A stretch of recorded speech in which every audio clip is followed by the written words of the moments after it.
Stop running for just a moment. Look at the way you are living your life. If you are like most people in the modern world, you are caught in a desperate, exhausting transaction. You are trading the best years of your life, your physical health, and your mental peace for a paycheck. You wake up exhausted, you work in a state of chronic stress, and you count down the days until Friday. You tell yourself a specific lie. Once I retire, then I will finally rest. Then I will finally be happy. But what if the very concept of retirement is what is killing you? What if the secret to a long, joyful life is not stopping your work, but finding work that you never want to stop doing? Welcome to the Book Vault. Let's listen's the book. Ikigai, The Japanese Secret to a Long and Happy Life by Hector Garcia and Francesc Miralles. There is a village in the north of Okinawa, Japan called Ajimai. It holds a demographic miracle. It has the highest life expectancy in the entire world. It is known as the Village of Longevity. Here you will find active, vibrant, joyful people in their 80s, 90s, and over 100 years old. They do not suffer from the chronic burnout of the West.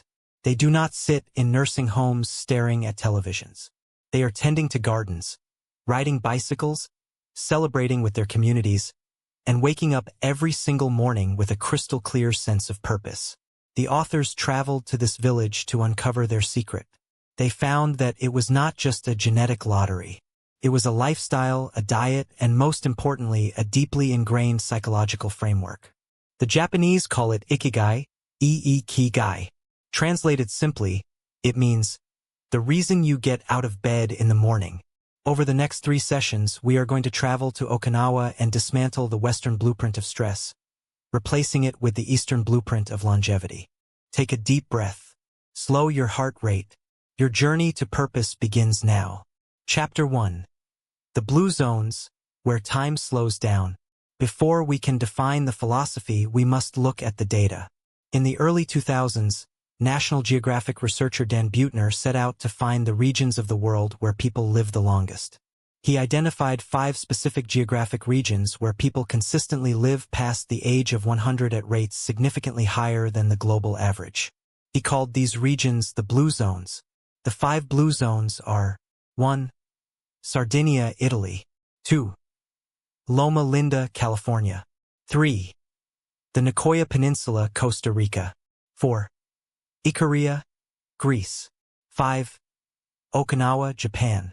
Scientists and demographers flocked to these zones to find the magic pill. They expected to find a specific superfood or a rare genetic mutation. Instead, they found a convergence of simple, consistent lifestyle habits. In every single blue zone, people eat a plant-leaning diet. They do not pump iron in modern gyms. Instead, they move naturally throughout the day, walking, gardening, kneading bread. They belong to strong, fiercely loyal social communities. They take time to downshift and shed stress, whether through prayer, napping, or ancestor veneration. But Okinawa stands out even among the blue zones. Okinawans have lower rates of cancer, heart disease, and dementia than almost anywhere else on the planet. And when the authors interviewed the centenarians of Ajimai village, they found a psychological anchor that protected their minds just as fiercely as the diet protected their bodies. They all possessed a profound, undeniable ikigai. In the West, we often separate our lives into fragmented boxes. We have our work box, our family box, and our hobby box. For the Okinawan centenarians, there are no boxes. Their entire existence is integrated. Their ikigai is the invisible thread that sews their work, their community, their passions, and their survival into one beautiful, unbreakable tapestry. If you do not have an ikigai, your life becomes a fragmented, exhausting chore. You must find it. Chapter 2, The 4 Circles of Ikigai, the Architecture of Purpose. What exactly is an ikigai? It is not simply doing what you love. It is not just making a lot of money. It is a delicate, precise intersection of 4 massive psychological and practical elements. Imagine 4 overlapping circles. To find your true ikigai, you must find the exact center where all 4 circles perfectly align. Let us build the architecture of your purpose. Circle 1, what you love. This is your passion. What are the things that make you lose track of time? What are the things you would do for absolutely free, simply because the act of doing them fills you with joy? For some, it is painting. For others, it is writing code, gardening, analyzing data, or teaching children. If your life does not contain what you love, your soul will slowly starve. Circle 2, what you are good at, this is your talent and mastery. It is not enough to simply love something, you must possess a natural inclination or a cultivated mastery of it. You might love singing, but if you cannot carry a tune, it cannot be your complete Ikigai. This circle requires brutal honesty and thousands of hours of dedicated practice to forge raw interest into genuine skill. Circle 3, what the world needs, this is your mission. This is where the Japanese philosophy diverges heavily from Western individualism. In the West, we say, follow your bliss, regardless of whether it helps anyone else. Ikigai demands connection to the hive. What problem is the world begging you to solve? What does your community desperately lack? If you only do what you love, but it serves absolutely no one, you are indulging in a hobby, not a life purpose. Circle 4, what you can be paid for, this is the reality of survival. You live in a physical world that requires resources. You must be able to monetize your skill to feed your family and sustain your existence. If you ignore this circle, you become a starving artist, noble, perhaps, but deeply stressed and fundamentally unsustainable. The genius of the Ikigai diagram lies in what happens when you have some of the circles, but not all 4. Look at the modern world through this lens. If you have what you love plus what you are good at, but no money, you have a passion. You feel a sense of fulfillment, but you suffer from chronic financial stress and a feeling of uselessness because you are not serving the world's needs. If you have what you are paid for plus what you are good at, but no love, you have a profession. This is the trap of the modern corporate worker. You are comfortable, you are rich, but you feel a massive, echoing feeling of emptiness and boredom. Your soul is dead. If you have what the world needs plus what you are paid for, but you are not good at it, you have a vocation. You feel a sense of excitement and complacency, but you are haunted by a constant feeling of uncertainty and imposter syndrome because you lack mastery. If you have what you love plus what the world needs, but no pay, you have a mission. You feel profound delight and spiritual fullness, but you have no wealth. You cannot sustain your life. Your true Ikigai is the bullseye. It is the miraculous center where you are doing what you love, you are exceptional at it, the world desperately needs it, and they are willing to pay you handsomely for it. Finding it requires deep, uncompromising introspection. It requires you to stop living on autopilot. Chapter 3, The Illusion of Retirement, Why the Okinawans Never Stop. In Western culture, the ultimate dream is retirement. We view work as a punishment, a necessary evil that we must endure until we turn 65. Our cultural fantasy is to stop working entirely, move to a golf course, sit on a beach, and do absolutely nothing for the last 2 decades of our lives. The authors of Ikigai made a shocking discovery when they arrived in Okinawa. There is no word in the Japanese language that means retirement, in the sense of leaving the workforce for good. To an Okinawan centenarian, the Western concept of retirement is a psychological death sentence. When you strip away a person's purpose, their mind and body immediately begin to decay. In the West, we see this constantly. A brilliant, hard-working executive retires at 65. Within 2 years, they lose their sharpness. They become depressed. Their physical health deteriorates rapidly. Why? Because they lost their Ikigai. They woke up on a Tuesday morning and realized the world no longer needed them. They had no reason to get out of bed. The Okinawans never stop. They may step down from their formal, high-stress corporate jobs, but they immediately transition their energy into a new Ikigai. A 90-year-old woman in Ajimai might not be an accountant anymore, but her Ikigai is meticulously tending to her vegetable garden to provide food for her neighbors.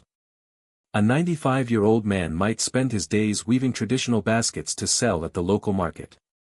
Their work is not driven by a desperate need for a paycheck, it is driven by the human necessity to remain useful. Chapter 4, The State of Flow, Escaping the Ego. Once you identify your Ikigai, how do you engage with it? We have all experienced moments of absolute magic. You sit down to paint, to write, to read a book, or to play a sport. You look at the clock, and it is 1 p.m. You immerse yourself in the task. When you finally look up again, the sun has set, and it is 6 p.m. 5 hours passed in what felt like 5 minutes. You felt no hunger, no anxiety, no boredom. You were entirely consumed by the present moment. Psychologist Mihai Csikszentmihalyi coined the term for this phenomenon. He called it flow. The Japanese masters of Ikigai are the ultimate architects of flow. Flow is the state in which people are so involved in an activity that nothing else seems to matter. When you enter a flow state, your brain undergoes a radical neurological shift. In normal waking life, your ego is constantly active. Your ego is the voice in your head that worries about the past, stresses about the future, and judges your performance. But when you enter flow, the prefrontal cortex temporarily dials down. The ego goes quiet. You merge completely with the task. The dancer becomes the dance. The painter becomes the canvas. In a state of flow, there is no anxiety, because anxiety requires you to think about the future. There is only the absolute, pristine execution of the now. How do you achieve this state consistently? The authors outline 3 necessary conditions to trigger flow. 1. The task must be at the edge of your ability. If a task is too easy, like stuffing envelopes, you will become bored.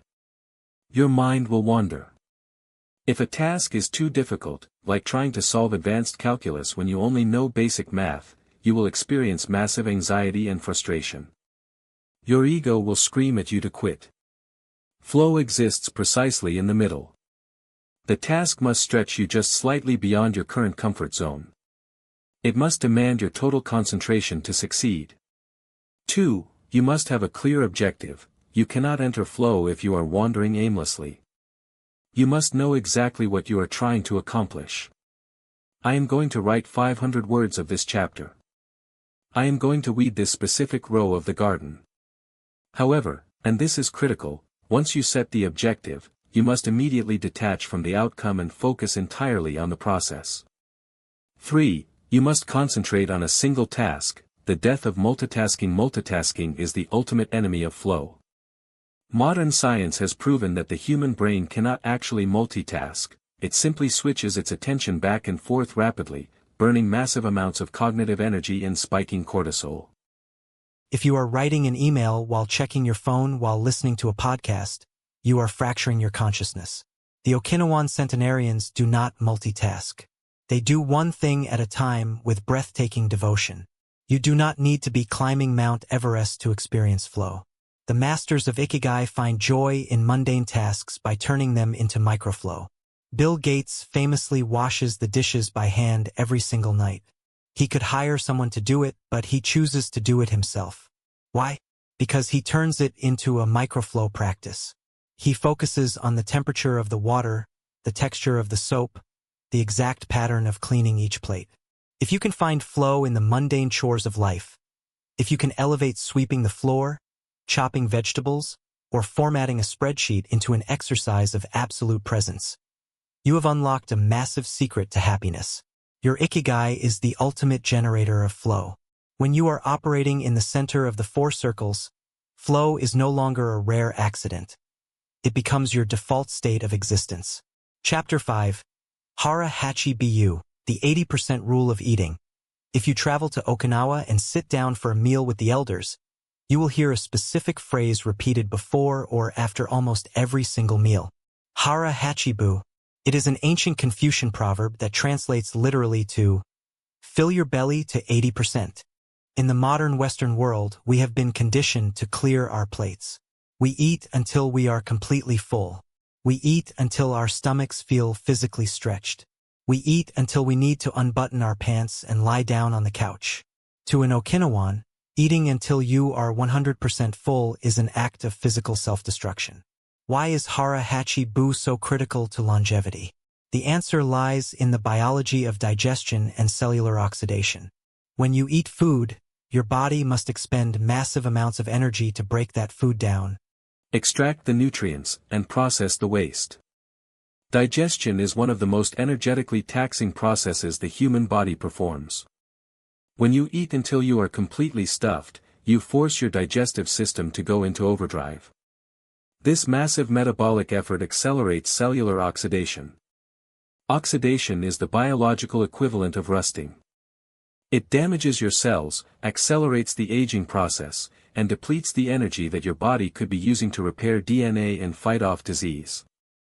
By stopping at 80%, by putting the chopsticks down when you feel satisfied but still slightly hungry, you give your digestive system a break.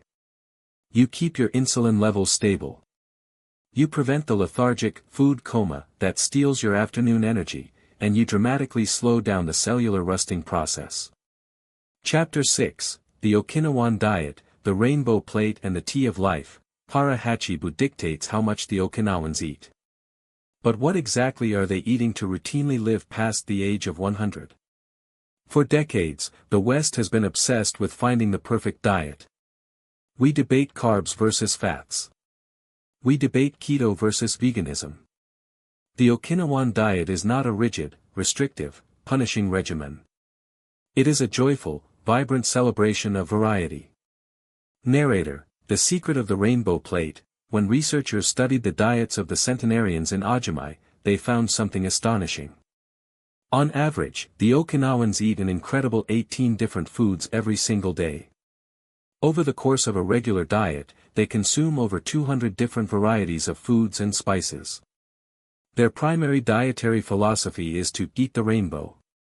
If their plate does not have a wide spectrum of colors, deep greens, bright oranges, vibrant reds, and rich purples, they consider the meal incomplete. 1. A plant-based foundation. The diet is overwhelmingly composed of vegetables, legumes, and soy. They eat meat, primarily pork, and fish, but it is treated as a rare, celebratory addition or a small side dish. Not the massive centerpiece of the meal. 2. Tofu and sweet potatoes. Tofu is consumed daily, providing a massive, clean source of plant protein. But the true unsung hero of the Okinawan diet is the sweet potato. Rich in complex carbohydrates, fiber, and powerful antioxidants, it sustains their energy for hours without spiking their blood sugar. 3. The miracle of shikawaza. Okinawa is home to a specific citrus fruit called the shikawaza. It looks like a small, green mandarin orange. It is incredibly acidic and absolutely packed with nobiletin, a flavonoid that has been scientifically proven to protect the brain, lower blood sugar, and fight cancer. The elders flavor their water, their fish, and their tea with it every single day. You cannot talk about Okinawa without talking about tea. The elders do not drink massive amounts of coffee or sugary sodas. They drink sanpincha. Sanpincha is a specific blend of green tea and jasmine flowers. Green tea is one of the most powerful antioxidant beverages on the planet. It lowers cholesterol, controls blood sugar, and improves circulation. The jasmine flowers add a calming, stress-reducing aromatic effect. The Okinawans drink sanpincha all day long. But it is not just about the antioxidants. The act of brewing the tea, pouring it, and sitting with friends to drink it is a daily ritual of mindfulness. It forces them to pause. It forces them to breathe. The Okinawan diet is not about restriction, it is about abundance. It is about flooding the body with a massive, vibrant spectrum of plant-based nutrients. It is about drinking tea that heals the cells. It is about treating food as medicine, eaten in small, beautiful portions, and never exceeding the 80% threshold. Chapter 7, Gentle Movement, the Fallacy of the Gym and Radio Taiso. If you want to live to be 100 years old, you must go to the gym and lift heavy weights for 2 hours a day, right? You must run marathons. You must destroy your muscles so they grow back stronger. According to the Blue Zones, this is a massive Western fallacy. When researchers looked at the longest living people in the world, they found almost zero instances of extreme high-intensity exercise. In fact, extreme exercise can actually accelerate aging. Running marathons and lifting massive weights spikes your cortisol, floods your body with oxidative stress, and wears down your joints. The modern Western lifestyle is highly destructive. We sit in an office chair for 8 hours a day, staring at a screen, barely moving a muscle. Our metabolism plummets. Then, to compensate, we go to the gym for 1 hour and absolutely torture our bodies. This cycle of intense sedentarism followed by intense punishment is a shock to the biological system. Sitting has been called the new smoking. When you sit for longer than 30 minutes, your metabolism drops by 90%. The enzymes that move bad fat from your arteries to your muscles slow to a crawl. The centenarians of Okinawa do not go to the gym. Instead, their entire environment is engineered for constant, low-intensity, gentle movement. They do not have massive, automated lawn mowers. They pull weeds in their gardens by hand. They do not drive to the store. They walk or ride a bicycle. They sit on the floor, which requires them to engage their core and lower body muscles simply to stand up dozens of times a day. They never stop moving, but they never push their bodies to the point of exhaustion or joint destruction. And every single morning, almost without exception, they practice radio taiso. Radio taiso, radio calisthenics, is a Japanese national institution. It began in the 1920s as a daily radio broadcast. Even today, at schools, businesses, and parks across Japan, a specific melodic piano tune plays over the loudspeakers, and everyone stops what they are doing. For exactly 5 minutes, they perform a synchronized routine of gentle stretching, arm circling, deep breathing, and joint mobility. It is not designed to tear muscle fibers. It is designed to wake up the central nervous system, lubricate the joints, and stimulate the flow of the lymphatic system. You do not need to suffer to be healthy. If you want to live a long life, stop focusing on the 1 hour you spend in the gym and start focusing on the other 15 hours you are awake. Set a timer. Every 30 minutes, stand up. Stretch your arms. Walk around the room for 2 minutes. Keep the engine idling smoothly all day long. Mobility, flexibility, and consistent, gentle movement will protect your body long after the heavy weights have destroyed your knees. Chapter 8. The Moai, the ultimate safety net. We arrive at the most beautiful, life-saving, and profound concept in the entire book. You can eat all the tofu and sweet potatoes in the world. You can practice hara hachi-bu flawlessly. You can stretch every morning. But if you do not have this final element, your chances of living to 100 drop to almost zero. Modern science has confirmed a terrifying truth. Loneliness kills faster than smoking. Chronic isolation spikes cortisol, elevates blood pressure, and destroys the immune system. In the West, we have built a society of extreme isolation. We value independence above all else. We buy massive houses with tall fences. We do not know our neighbors. When a crisis hits, a medical emergency, a job loss, a divorce, we are expected to handle it entirely alone. The psychological weight of this solitary survival is crushing. The Okinawans survive because they never, ever carry the weight of life alone. They have the Moai.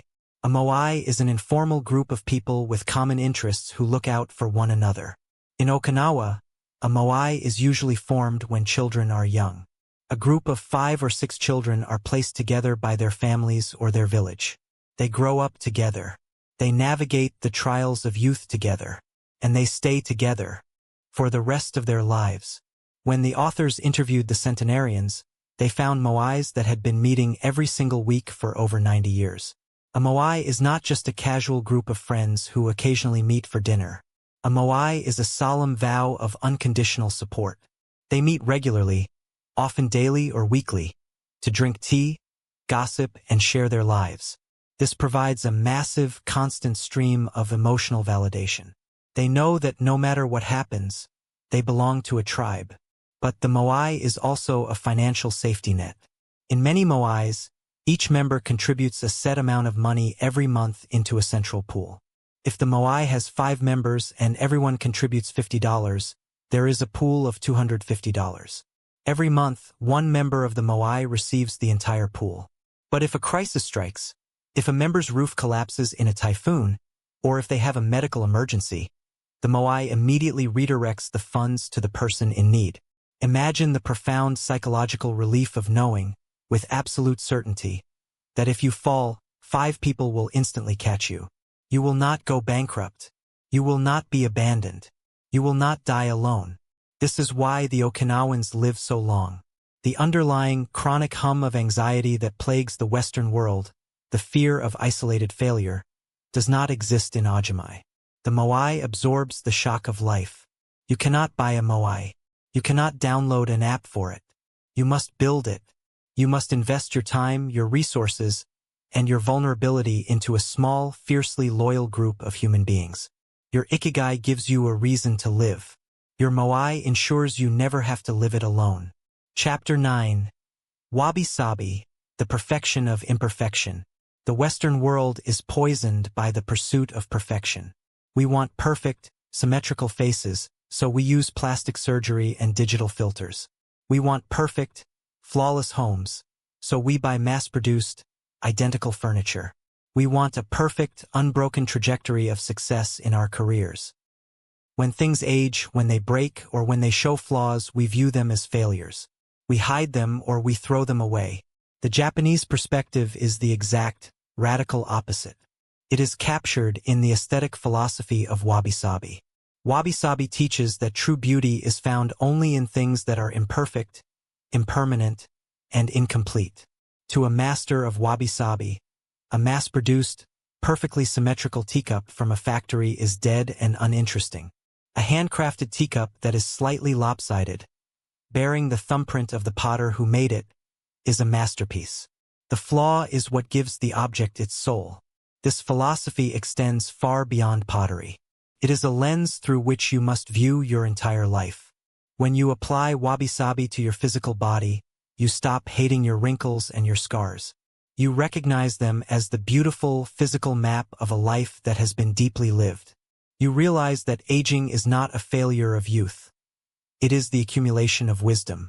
When you apply wabi-sabi to your Ikigai, you stop paralyzing yourself with perfectionism. You realize that your novel, your business, or your painting will never be flawless. And that is exactly why it is beautiful.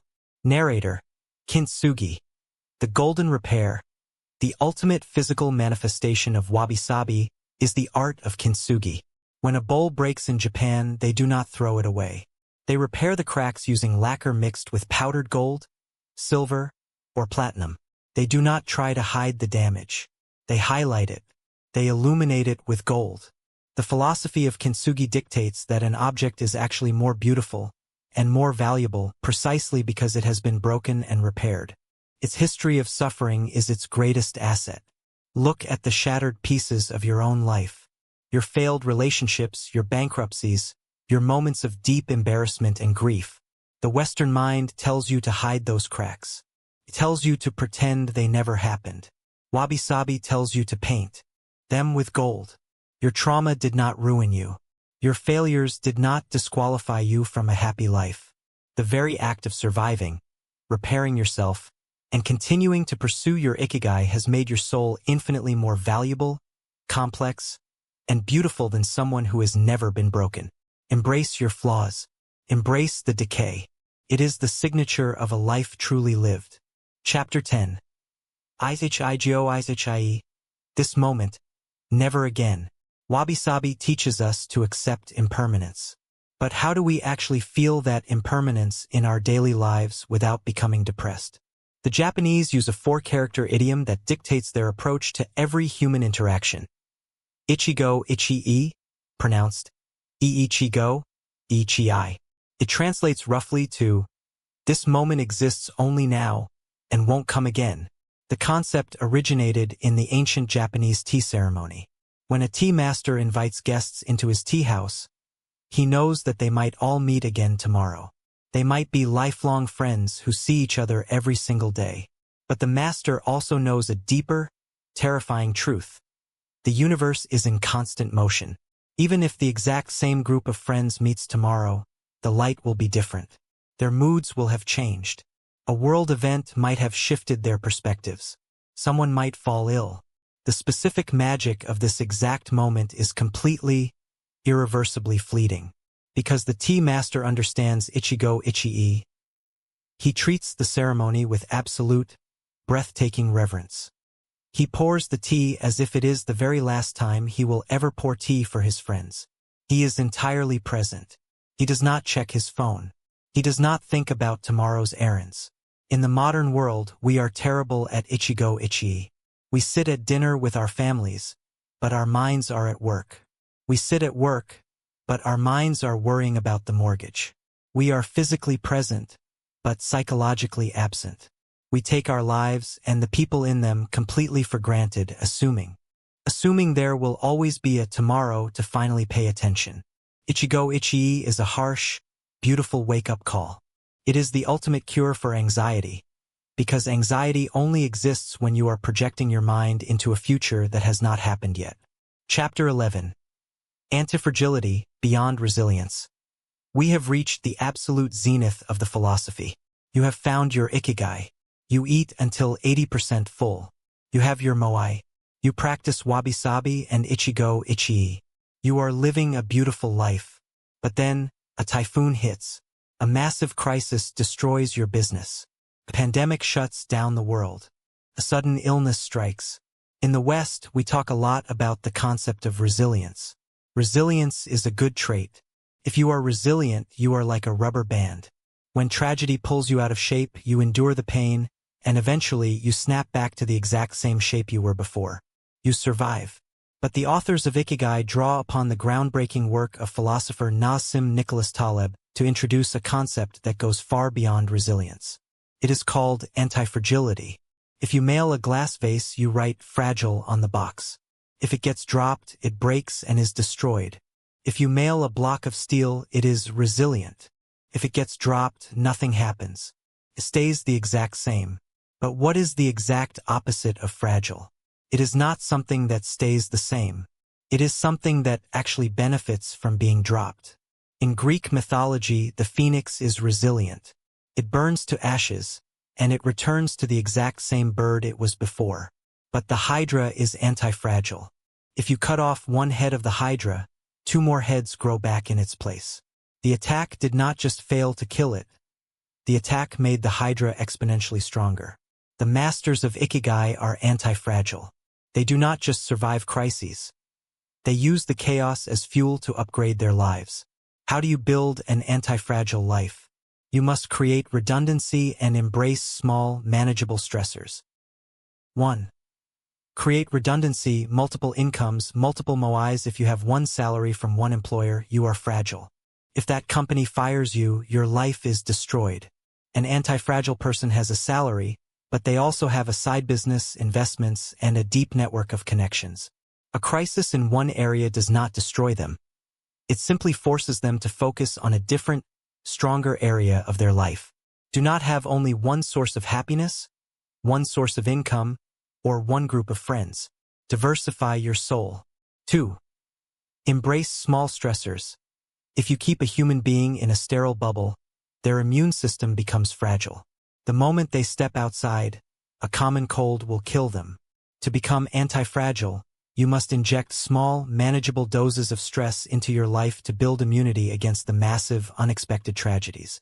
Taking a freezing cold shower every morning is a small stressor. Fasting for 16 hours is a small stressor.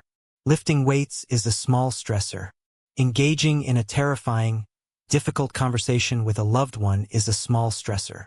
By voluntarily subjecting yourself to micro-chaos, you train your mind and body to adapt, mutate, and grow stronger.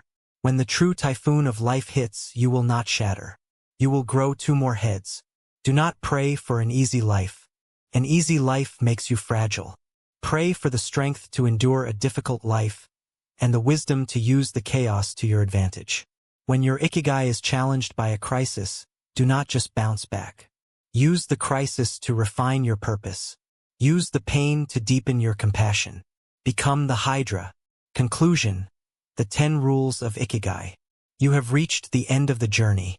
We have traveled from the exhausting, breathless treadmill of the modern world to the quiet, eternal shores of Okinawa.